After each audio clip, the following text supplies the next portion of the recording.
Hello. Hello. My name is Martinez Alvarado. I am a grad student at Point Loma Nazarene University, and today one of my assignments is to interview a teacher. So can you go ahead and let me know a little bit about you, your name, how long you've been teaching, what you teach? Okay, yeah, absolutely. My name is Pablo Quevedo. My students know me as Mr. Q or Mr. Quevedo. I teach at Palmdale Academy Charter School here in Palmdale, California. I've been here since it opened, which was about 5 years ago. So this is year number 5 here at Palmdale School District or Palmdale Charter. And then prior to that, I was for another 5 years within the same district, but at the middle school. So I teach math and computer science. Yeah. So can you elaborate? What made you choose, teaching math? I've always loved math. Even as a kid, I was always, I don't know, I don't like to say that that I was good at it, but I mean, it came easy to me. I kind of understood it very easily, and then I noticed that not everybody did, and so even as a student myself, I would have friends and classmates who would ask me for help, and I think I just kind of realized that I was good at it, and then I've also worked with young people for a lot of my life, and I have a love and a care for them, and I always wanted to work with them, and so blending those two things together kind of led me to teaching math. To bring you here today. Yeah. Awesome. So continue this little interview. I'm going to go ahead and ask you 5 questions, and then we can go from there. You can stop me if you need me to, go over the questions with you, and I'll be able to just extend that. Awesome. So what is the best learning environment for you? So what would be the optimum learning situation for learning? So the optimum learning situation, so in my classroom, the goal is to, I guess, first create like a safe place for the students, right? To have them comfortable enough to try, especially with math. I think a lot of students come into math with fear, with trauma from past experiences. So that's my first priority, is to make it safe, right? To make it a safe environment where they can come in and feel comfortable enough to try, even if they might not know it, right? To just be willing to try it. So that there's a lot of parts to that, right? So part of making it comfortable is being personal with them and personable as well, and just building that relationship with them, building their peer relationships as well, because they might like me, but if they are sitting next to somebody who they just don't get along with, they're not gonna work well, So that goes into it as well. So having an environment where they're comfortable with myself, but also with each other. I am a big believer that part of that is also making them be active learners. So not just like sitting there listening to a lecture the entire time. They need to be actively doing the math in order for them to kind of get a good grasp of it. So a safe place where they can work together, collaborate with each other, and just be active in their learning, I think. Awesome. Thank you for sharing that. I'm actually taking a role of a school counselor, and I'm learning about how to work with a trauma safe place. So making sure that we touch upon being safe in their environment, and self-reflection, and being aware of everything that's going on. So I love the fact that you pointed that out to me today. So the second question states, what will the teacher be doing in that situation? So as the teacher in that situation, there's obviously there needs to be room for direct instruction, I think, especially in the math environment. It doesn't necessarily have to come right at the very beginning. So just depending, right? There's some lessons where we could lead them through discovery, right? And they're able to collaborate with each other and work together, and I guess at that point the teacher becomes kind of to a certain extent like a coach or like a guide, leading them in the direction of the learning without necessarily like standing in front of the classroom and saying, here is 2 + 2, right? But then there's also a place for the direct instruction where we take the learning and we kind of consolidate it and fine-tune the little misconceptions and common errors and stuff like that. So I think it's again kind of a dual role, right? This kind of like coach, but also there needs to be a room for like a direct instruction as well. Thank you for sharing that. Now, relating back to the direct instructions, how can you apply that when we're asking what does the student do in that situation, that scenario? If they're not able to maybe understand those instructions, how do you go about that? I think it again ties back to this idea of a safe environment, right? If we start with that, then a student who is struggling will hopefully have the ability to ask for help when necessary, right? Also, if it's not just the teacher at the front of the room teaching the entire time, then hopefully there's also peer-to-peer relationships and peer-to-peer teaching that is happening, so they're able to collaborate with each other and learn that way. Help each other out. Oftentimes when a student struggles, they're not the only one. They might have the same question that the person next to them has, and so if they're able to collaborate, put their heads together, sometimes that is a good way to figure things out as well. So yeah, I think ideally the students are working together. If you walk into my classroom is often there's talking that's happening, and obviously under control and stuff like that, but there needs to be that collaboration. I'm not one that's like sit quietly, face forward the whole time and no talking. Like no, I don't think that works well for math. I think there needs to be the collaboration piece where they can bounce ideas off of each other.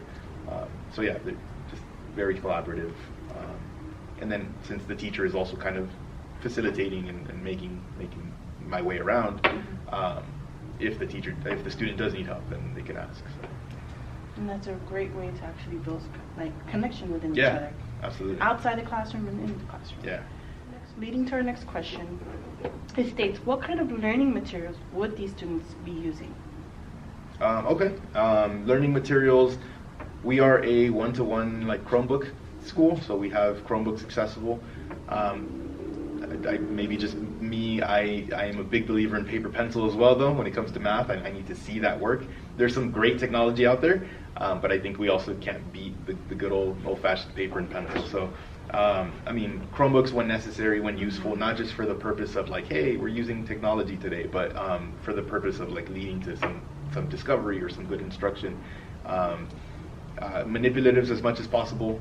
One of the big things that you'll hear often in classrooms though is time, right? Time is what we lack, right? So there's a lot that we need to cover in a short amount of time, and unfortunately when that happens, oftentimes we speed past the use of manipulatives and hands-on stuff. But there's a lot of students who learn best that way, so they need that tactile stuff. So as much as possible, try to include that. I'm also a big believer in like we are building our resources over the course of the year, right? We have a notebook in my class that we're adding our notes to, adding charts and different things to that we then use, and that's I tell my students that is your primary resource in this class, right? Like if all else fails and you're stuck, you should have your notebook out and you should be looking through it. Why? Because we've been building that together, right? It's kind of like our toolbox. Like you don't expect to go for a construction worker to go somewhere without their toolbox, right? So in that same way as they approach the math, they should have their toolbox, which is their notebook. So yeah, I mean, resources like that. Our curriculum is all online. Like we don't have a physical textbook. We have it on the Chromebook. So yeah, using that. But yeah, I mean, as much as possible, manipulatives, notebooks, and technology when useful. Awesome. Now, going back to technology, I mean, how do you feel as a math teacher? This is off our questions. How do you feel about calculators? Oh yeah, high school math, right? Mm-hmm. If a student at this point struggles with multiplication, or with addition, or with subtraction, why not use a calculator? That's my belief. Most of our math department has the same belief as well, that at this point we're trying to teach them something beyond just basic arithmetic. So if the arithmetic is holding them back, we've got technology for that. We've got calculators for that, right? I know when I was growing up, we would always hear like, oh, you're not going to have a calculator with you all the time. That's not the world we live in anymore, right? We have calculators accessible all the time. Obviously, there's some tests in college courses that might not allow it, but for the purpose of the learning that's happening in my classroom, I have calculators available for every one of my students. So there's no excuse to not be able to do the multiplication or the addition or the subtraction or the division.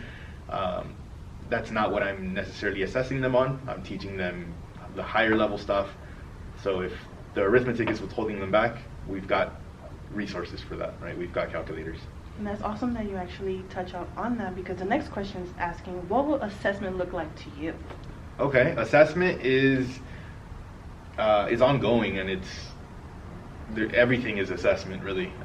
My students, we have a routine, right? When they walk in, they usually start with a warm-up, just to kind of get their brain going, and it's usually something that we covered the previous class. My school's on a block schedule, so I don't see my students every day. I see them roughly every 2 days. So there's a lot of time for students to forget. So the first thing we're doing is we're remembering something from the past, right? That we just finished covering in the previous day that we saw each other. So I mean, that's assessment to me. As they're working on that, I'm walking around and I'm seeing, okay, this person remembers what we covered the last class. This person's struggling. This person's struggling but is using their notes effectively. This person's struggling and is not using their notes effectively. So there's a lot of information that I'm getting just that one thing, right? And then we usually transition to the lesson. And during the lesson, if it's direct instruction, I try to make my lessons as interactive as possible. So I'm constantly asking questions and constantly trying to get input from the students, and I don't want to just, again, have them sit there and just write down stuff while I talk the whole time. It's funny because if you know me, I'm usually a quiet person, but in the classroom, if I have the opportunity to talk, I will talk. And so I have to remind myself that, like, no, let's get the students to talk as well. And so, yeah, I'll ask questions all the time, and that's giving me information. And then during the class as well, right, whether we're doing practice problems or something from the workbooks or something from, obviously, the more standard form of assessment, right, like a test or a quiz, right, all of that gives me information. But there's also just like, give me a thumbs up if you understand this part, or give me a thumbs down if you're struggling a little bit, right? So things like that. Things like exit tickets, we do that sometimes as well, where before they leave, a quick little one question about what we just talked about. It's kind of like a warm-up, but at the end, and then they drop that on the way out, and that gives me a quick little glance as to like, oh, this person got it, this person didn't, this person got it, and then that gives me an idea as to like, okay, next time I see them, this is what we need to focus on. So yeah, I mean, assessments are ongoing. It's all the time. Yeah, I don't always. Oftentimes when we think assessment, we're thinking tests and grades, and I don't always record that into my grade book, but it's information that I see that leads me in my teaching. So yeah. Awesome. Thank you for sharing that with me. So those are all the questions that I have for today. But before I end, I wanted to add something. So what are 3 keywords or 3 words that will describe a role as a teacher to you? What stands out? The role of just a teacher in general? Teacher in general. Okay. Well, it's 3 important qualities. Okay. Characteristics, anything that you would say will stand out. Yeah. I mean, the first thing that popped into my head was just empathy. I think if you're a teacher who doesn't feel empathy for students and is able to put yourself in a position of the students, and just because here's the thing, like the world we live in, students come in with a bunch of stuff, right? They come in with baggage from home. They come in with difficult life situations. I've had that opportunity to talk to students and be able to see just home life isn't always ideal, you know? So as a teacher, an effective teacher needs to be able to empathize with that and see that first and foremost, right? Be able to care for the student as more than just like, you're just some kid in my class, right? But actually care about them and be able to, again, empathize with them. I think that leads to the safe environment, right? If I can be that person for this student, then they'll feel safe to be able to try, right? So that's the first thing, just empathy. I would say, I guess the second thing is encouragement. Like they need to be an encourager, somebody who is not gonna be sarcastic and like put down students, but instead be like, you can do it, right? I know it's hard, but we can do difficult things, and you can try. And yeah, just be that encouragement. Especially, like I said, in math, students, a lot of the times, I see it all the time, that they come into my math class and they're like, I am not good at math. I am not good at math. I don't know how to do it. And so my role is to encourage them, to say, no, you could do this, right? And maybe you don't know it right now, but the hope is that as we are going through our semester or our year, you will grow and learn, and you know, so yeah, encouragement is definitely a big thing. And you said one more, right? So one more. I guess another one. What did I say first? I said empathy. I said encouragement. And the reason I'm asking is this all ties up as also like as I'm going to school to become a school counselor. This all ties in, not just in as a teacher. It Yeah. plays an important role for any. Yeah, absolutely. Counselors are a big part counselors. of the school as well. Absolutely. So just hearing, you know, you speak about encouragement, empathy, it's just, it all ties in, it all connects. Yeah. So that's why I wanted to hear what you Yeah, had no, to say. absolutely. Yeah. And then I guess to give one last one, I would probably say, let's see. I'm trying to put a word to, I guess creativity, creative maybe. We can't expect the students to come every day and do the same thing every single time. That, I mean, as adults, who wants to do the same thing every single day, you know? Change. Yeah, it feels like busy work sometimes, and it feels like it's tedious and it's not important or anything like that. So just creativity, trying to change things up as much as possible while still having a goal in mind and still trying to teach them the content and still trying to do that, but looking for different ways to do that. And I try to do that as best as possible, right? You tie the math into their real life situation or their real life, you know, put it in a context that they can understand as much as possible. And there's some parts of it that are, you know, extremely difficult to contextualize, but if we can tie it into their likes and their dislikes and their culture and their just all of that, then that's at least a foot in with them. You know, if we can tie the math to, because I mean, I get that question all the time. Why do I need to know this? Where am I going to use this in the future? You know, so if I can figure out a way to make the math fun and engaging and creative, then that's a good quality to have, I think.